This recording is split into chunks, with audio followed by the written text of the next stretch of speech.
I've had to wear my Scarlet A letter with Rockwall ISD in public. Yeah.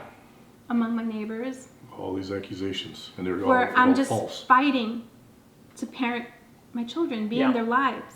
So, all these CPS calls or whatever were 10 different CPS allegations, all ruled out. All ruled out. Right.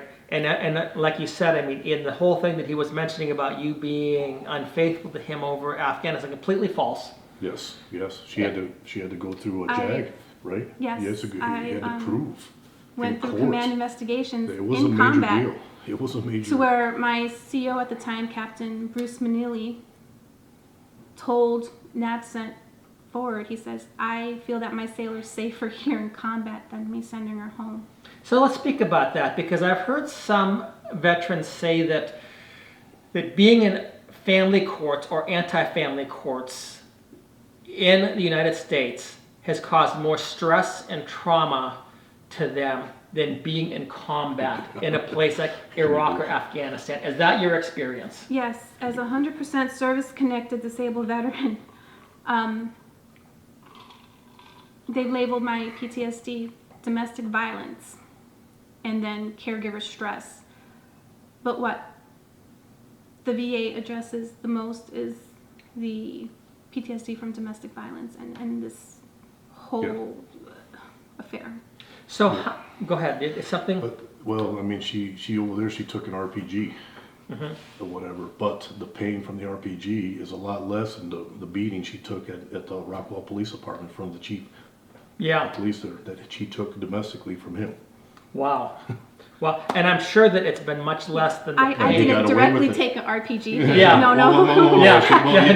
But you said it hit and it blew you 100 feet. Right? No, I was caught in, would be a fiduciary, they're rings of blast circles, but but we got RPG'd, I think, more than 100 times, 134 times, and then I got injured taking cover from an RPG. Yeah. Right. Landing somewhere far enough where it still caused damage to me, but I was not directly hit or took on anything like that. Yeah. But you know what, I mean, regardless of whatever, the pain that you got from that is far less than what the beatdown you took at the police department of domestic abuse that he got away with because they didn't think it was a slam dunk case.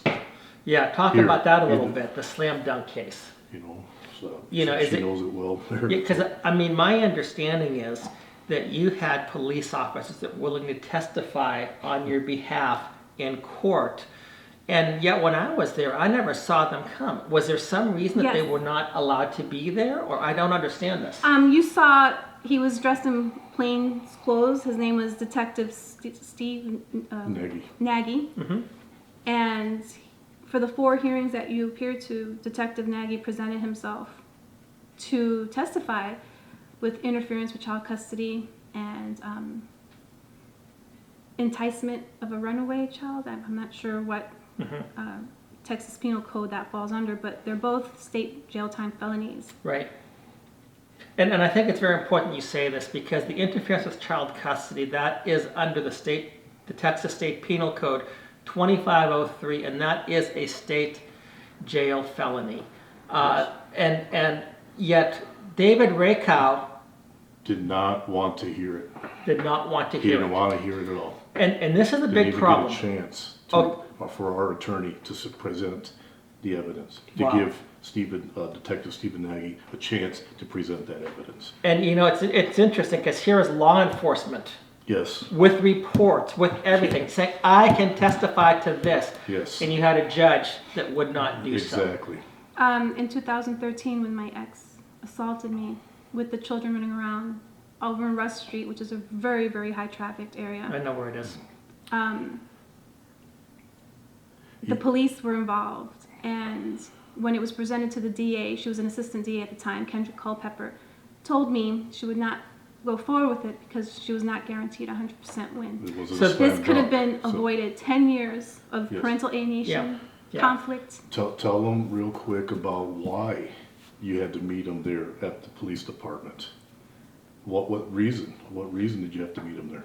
That because it was so high conflict. He had already assaulted me here in the home, and so But he emergency orders were to have the children exchanged at the police department. And then I saw that our Yukon XL had Mexican plates on it, Mexican registration. He took, So I called my attorney at the time, the Beal Law Firm out of South Lake, and they told me to take a picture.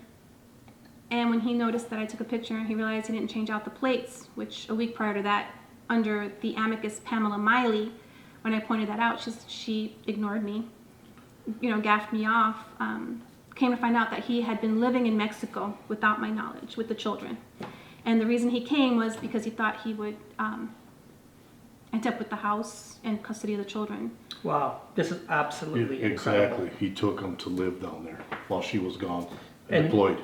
Yeah, and that's something that he just can't do that. But I mean, did, It's laughable. yeah, And It's so laughable. Judge Rakow, with much deliberation, I still owe money to that law firm, by the way. wow. 10 years Yeah. later, I did have $10,000 primary later. custody.